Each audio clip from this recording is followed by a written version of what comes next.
primero de estos temas está ligado precisamente a las tormentas que afectaron a los Estados Unidos y tiene que ver con esas 70 familias, más de 70 y casi 300 personas que están damnificadas por el remolino que azotó la ciudad, particularmente la zona 8, la zona 3 de la ciudad capital el día domingo.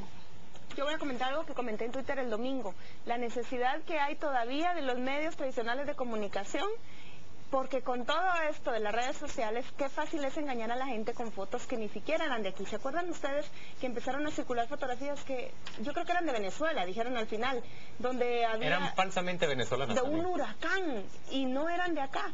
Me parece que hubo una gran desinformación, una confusión de términos, una alarma innecesaria, lo que hay es inusual y por eso nos sorprendió, pero ahí está la importancia de que todavía haya medios de comunicación que filtren esa información y la transmitan con un poco más de Yo tengo seriedad. una crítica también para los medios y es, ¿por qué no me han ofrecido, si se produjo esto el domingo y luego se repitió un vendaval en Zumpango hacia mitad de la semana, ¿por qué no me han ofrecido todavía una respuesta apropiada? Y me lo pregunto a mí mismo que tendría que estarlo ofreciendo, ¿no? Una respuesta apropiada de por qué vemos estos fenómenos ocurrir de pronto en Guatemala, fenómenos a los que no estábamos acostumbrados. Porque ni el gobierno ni Conred prevén esto. Los gringos aprenden que nosotros no. Está Muy claro. bien, ahí está la respuesta.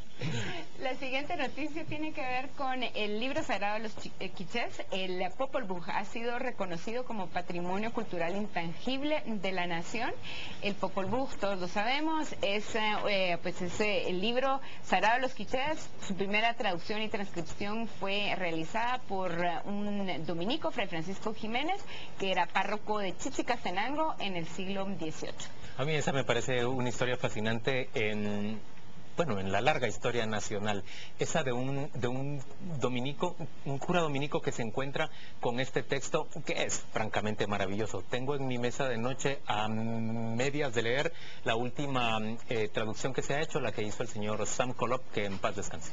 Yo solo quiero decir que yo esos nombres que le ponen patrimonio cultural intangible, cuando es un libro, no sé por qué le llaman intangible. Es bien tangible. Pero lo que es curioso es esperar a 2012 para que eso ocurra. Sí, qué pena. Qué pena. Yo Esto lo se tenía que haber llamaría hecho hace 50 años. Algo ¿no? bueno que es el hallazgo de esos murales que dieron a conocer esta semana en Petén, que contienen buena parte de la historia, que están enterrados a 15 metros de profundidad y que ha llevado más de 2 décadas sacarlos a relucir y a decirnos, bueno, hay todavía mucha historia que no se ha contado de Guatemala y que nos ayudan a explicarnos a nosotros mismos. Ojalá que los empecemos a valorar en vez de que sean los mexicanos quienes valoren esa parte, esa ancestría. Bueno, el siguiente tema es un atentado contra un fiscal. Este fue un hecho ocurrido contra el señor Selvin Boris Méndez entre Sunil y Santa María Jesús en Quetzaltenango.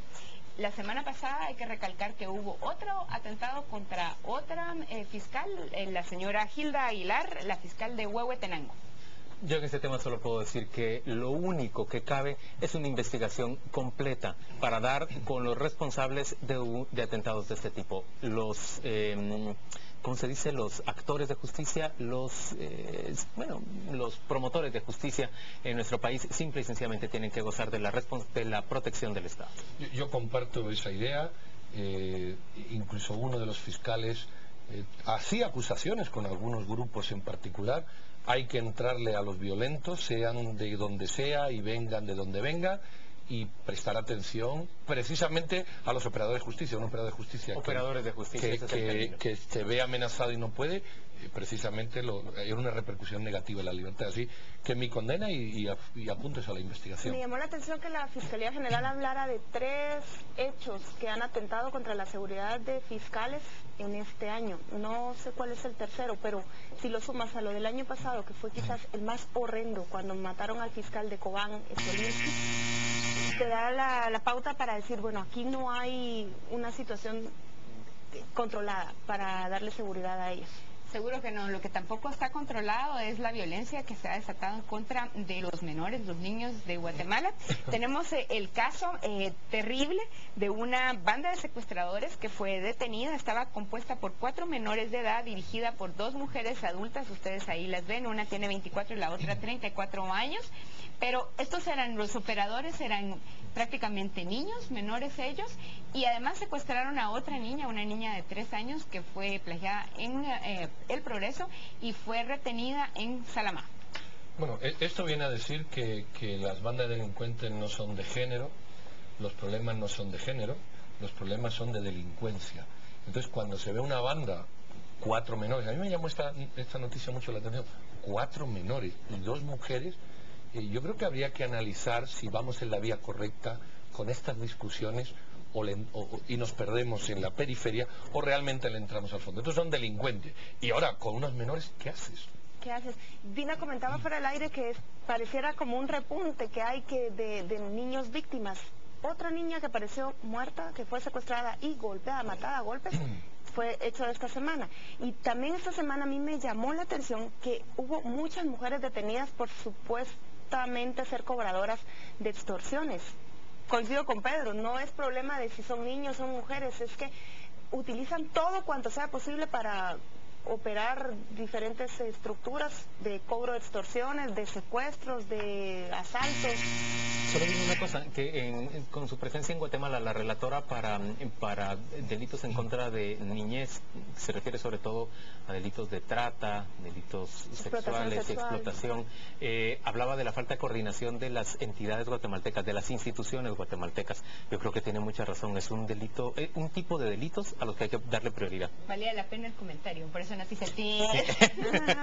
El siguiente y la última noticia que vamos a comentar hoy es Barrondo, el medallista olímpico, ha amenazado con retirarse si el profesor, su entrenador Rigoberto Medina, no continúa dándoles pues el apoyo que les ha dado al equipo de marcha hasta ahora.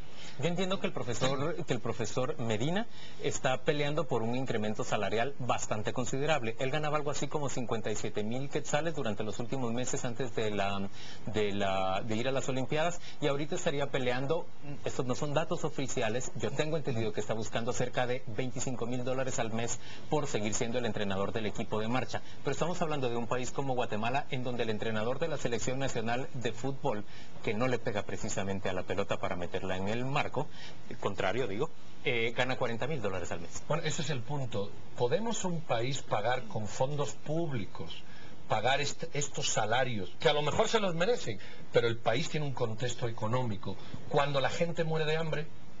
Yo creo que es una pregunta muy legítima, porque estamos pagando unos sueldos muy por encima de la capacidad que tiene el país. Sueldos tan por encima que el presupuesto esta semana se atrasó precisamente porque el Ministerio de Finanzas encontró un renglón en el 089 donde había gente que ganaba 80,000 quetzales prestando servicios de asesoría que estaban en el renglón de empresas y eran a título personal. $10,000. Hay 7,000 plazas de asesores. Ustedes sumen eso, ¿cuánto les da? ¿Y cuánta gente realmente presta un servicio al país? Y yo creo que de ahí sale perfectamente para pagarle al entrenador, que ha demostrado que ha hecho un buen trabajo. El entrenador ha hecho un buen trabajo, si me permiten a mí añadir lo último, pero creo que sería un serio error para él y para la marcha continuar en este plan de victimizarse. Creo que merece una... Y menos de imponer advertencias. Pero menos aún... un valor a su trabajo. Creo que sí, pero está $20,000... Está bien que gana 40,000 de fútbol. Está bien que... Bueno, pero que a lo mejor hay que sacar entiendo los dos. que el fútbol se lo pagan empresas privadas. El fútbol nos guste o no. No sé si podría ocurrir lo mismo con la marcha. Es muy probable que pueda ocurrir. Muy bien, hemos llegado ya al final. Me han hecho sonar aquí, mire usted, en el oído esa alarma inteligente que dice que ya hemos hablado demasiado. Gracias por acompañarnos, que descanse y que empiece muy bien su semana.